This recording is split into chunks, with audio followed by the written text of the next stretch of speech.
husband, antagonist, friend. These are the few words that one could use to describe the mystery man that is Brently Mallard, a character in Kate Chopin's Story of an Hour. Much can be analyzed and said about his wife Louise, but what about him?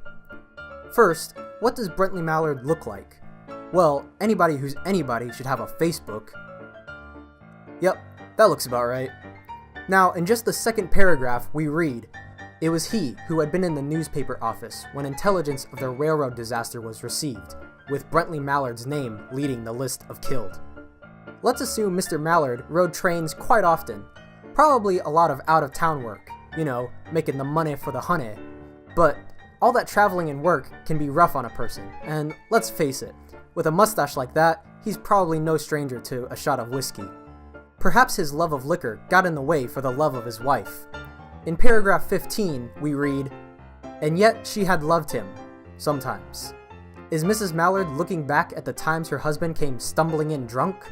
Some skeptics say Mr. Mallard was abusive, which would explain his wife's emotions through the story.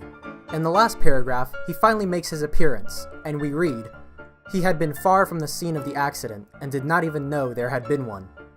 Brently missed his train and was completely oblivious to the situation.